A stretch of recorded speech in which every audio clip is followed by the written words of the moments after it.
y por abordar este tema tan especial que es el tema del derecho del trabajo y la seguridad social en el Mercosur. Antes de iniciar yo preparé tres PowerPoint, o sea, serían como tres subtemas.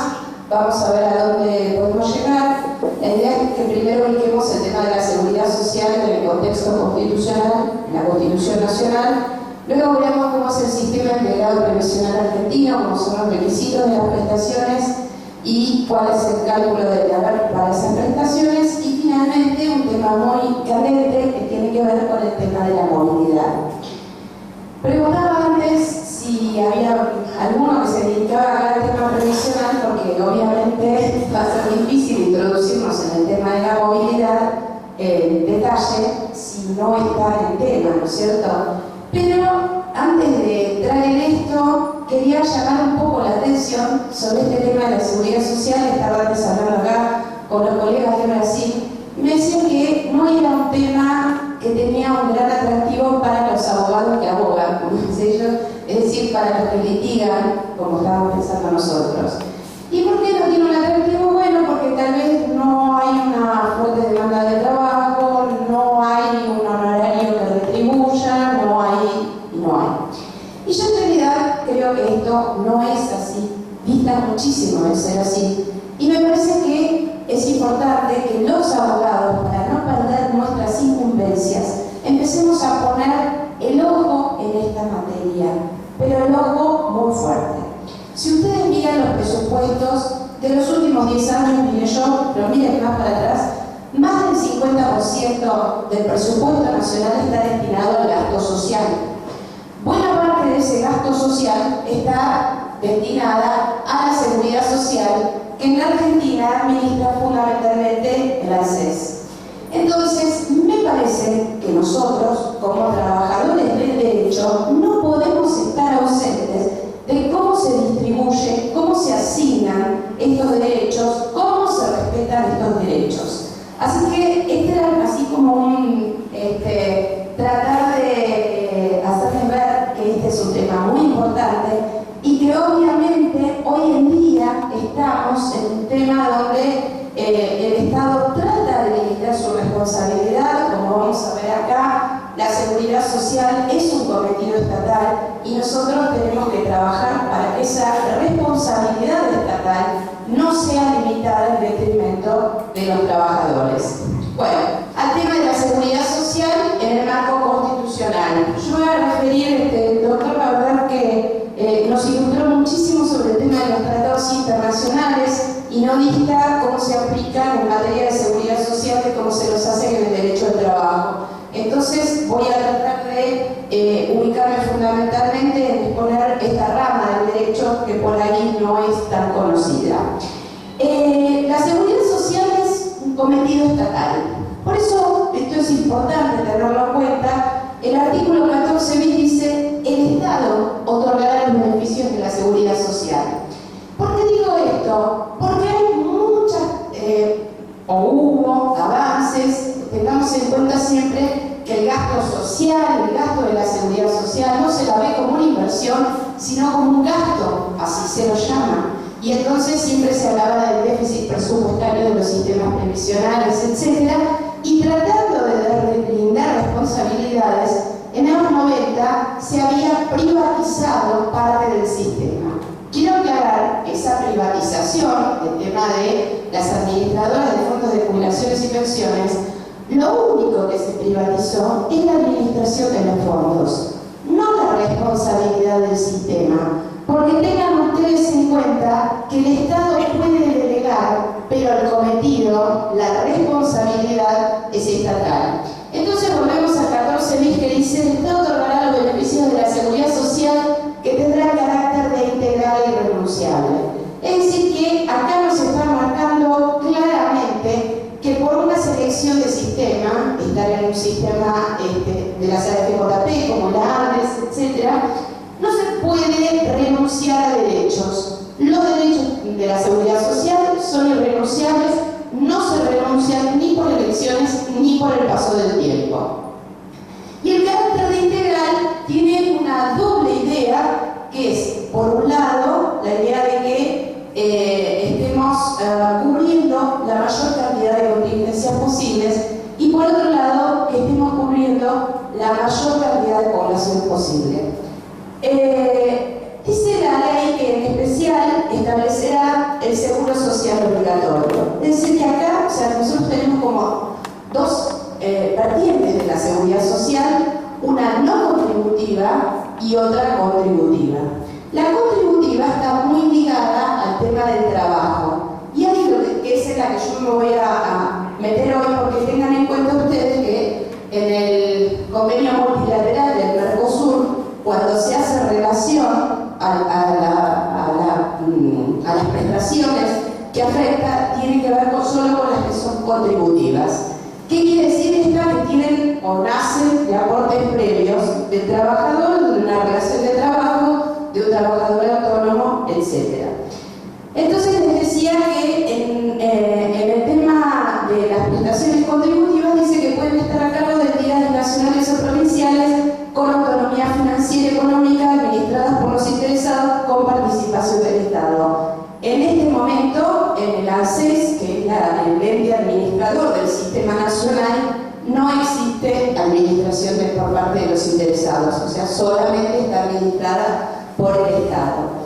Y habla de que no puede existir superposición de aportes, jubilaciones y pensiones móviles. Entonces, dos puntos importantes que quiero destacar acá y que tienen que ver con nuestra actividad y otro es el tema de las prestaciones de la seguridad social.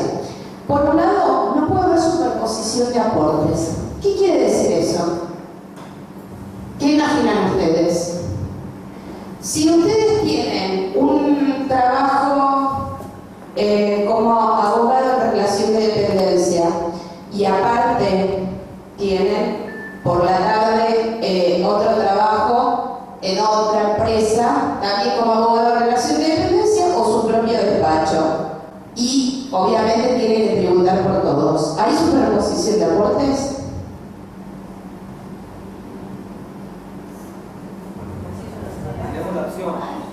Nosotros estamos aquí como tributistas que adoptamos la de dependencia, podemos pagar. Sí, bueno, claro, justo está esa excepción. Pero vamos a parar que existiera una caja, o sea, tienen acá la caja profesional y tiene que realizar aporte por su trabajo. No hay. Acá no tenemos caja profesional. En donde la tengan. Vamos a suponer el caso de la provincia de Buenos Aires. Por ejemplo, los ingenieros arquitectos que tienen su caja profesional ellos trabajan de manera independiente y pueden trabajar en Exactamente. Tienen pueden pedir la exclusión ante su caja por trabajar en representaciones de dependencia de forma exclusiva, o también si trabajan de manera independiente aparte tienen que aportar la caja. Ah, perfecto. Bueno, vamos a suponer este contexto que yo me lo tengo siempre preparado para la provincia de Buenos Aires. Caja profesional, yo ejerzo la profesión en forma independiente o tengo que tributar, tengo que hacer los aportes. A su vez, tengo un trabajo en relación de dependencia en el Estado Nacional o en una empresa privada y tengo que realizar aporte. Ahí no hay superposición de aporte, porque yo estoy ingresando mis aportes en función de actividades distintas, aunque sea la misma actividad que sea la de abogado, que en una dictamine y en el otro no, pero en realidad son ingresos distintos. Estaríamos aplicando acá algo parecido a lo que sería la capacidad contributiva en materia tributaria. Distinto sería, y lo que pasaba antes, que hubo un problema, ya lejos y hace tiempo, en aquellos lugares donde había caja profesional y había una obligación de aportar como trabajador autónomo. Entonces resulta que yo era trabajadora autónoma, tenía que aportar como trabajadora autónoma y por esa misma actividad tenía que aportar a la caja profesional. Entonces eso terminó resolviéndose en función de ya en la ley 18.038, en la vieja ley, diciendo, si yo estoy obligada a aportar a una caja profesional, por esa misma actividad, autónomo solamente aportó como voluntario. ¿Sí? Bueno, entonces hasta acá más o menos tenemos descrito cuáles son los puntos más salientes y después el tema de jubilaciones y pensiones móviles. ¿Por qué voy a hacer hincapié en este tema de jubilaciones y pensiones móviles? Porque este es uno de los puntos más litigiosos y yo diría, no sé, de todo nuestro sistema legal, pocas cuestiones son tan demandadas como la movilidad de las jubilaciones. Ustedes seguramente, si no están en el fuero, igual escuchan por la televisión en todos los noticieros los juicios de los jubilados. Este es uno de los temas más reclamados en la Argentina, a punto tal que no se pueden establecer todavía cuál es el verdadero nivel de litigiosidad. Se habla de 200.000 juicios, 300.000, 400.000. Lo que yo sí puedo decir por mi experiencia personal es que desde principios de los 80 yo arranqué a trabajar cuando me recibí en el año 86 como abogada en esta especialización. Este es un tema que no se ha resuelto en estos 30 años de democracia. Es decir, que cuando voy a hacer alguna referencia, pido por favor que no se considere como una crítica solamente a este gobierno, porque este es un tema que tiene 30 años de vigencia, exactamente con las mismas características, ¿sí? Bueno, vamos a pasar entonces, ya vimos, este sería, el 14 bis vendría a representar lo que es el estándar mínimo, las garantías que tienen los trabajadores en materia de seguridad social. Y quiere decir que las constituciones provinciales no pueden apartarse de estos principios y obviamente ninguna norma que se dicte en su consecuencia. Vamos a pasar ahora a la distribución de competencias. ¿Por qué me parece muy importante este tema? Porque muchas veces cuando uno empieza a trabajar en esta materia, me vienen a ver y obviamente la persona que viene a verlo le dice, mire, yo por qué yo trabajé, y entonces uno no tiene muy en claro si tiene que ir a la ANSES, si tiene que ir a la caja profesional, si tiene que ir al Instituto de Previsión Social, si el señor que viene desde, no sé, Tierra del Fuego, allá hay o no hay un Instituto de Previsión Social.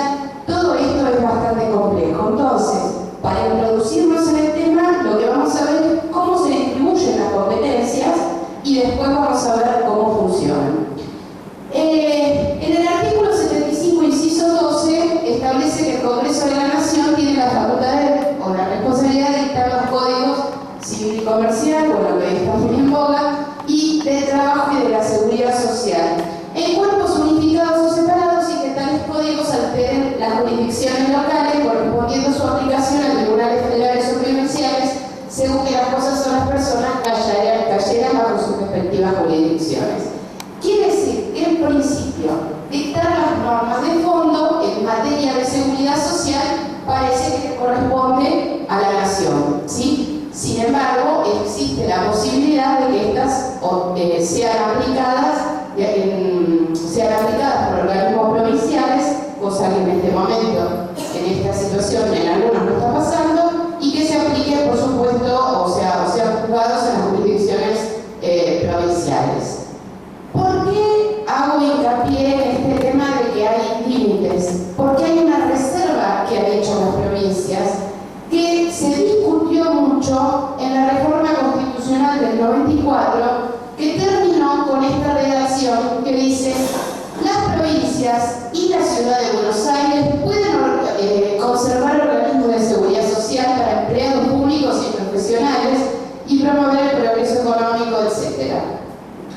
¿Por qué hablo de esta reserva? En los 90, veo acá la mayoría son muy jóvenes, o sea que no se deben acordar, pero hubo una fuerte política de concentración del sistema previsional en la nación. O sea, se hablaba de que las provincias administraban mal sus recursos, que todo esto generaba déficit y que por entonces lo ideal era que pasaran los sistemas provinciales a la nación.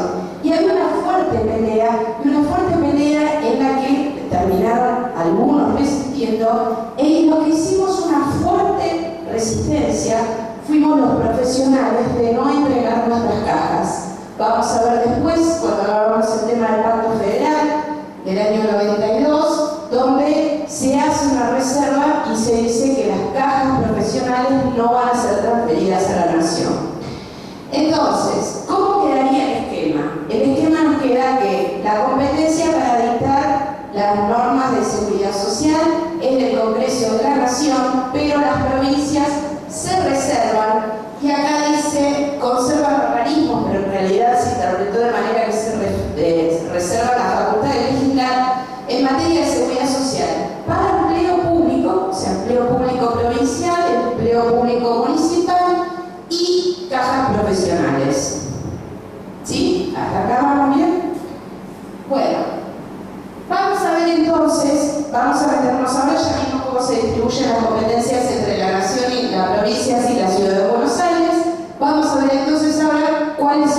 sistemas nacionales de seguridad social y cuál es el ente administrador. Nosotros en la primera columna tenemos la contingencia cubierta, en la segunda columna el sistema que rige y en la tercera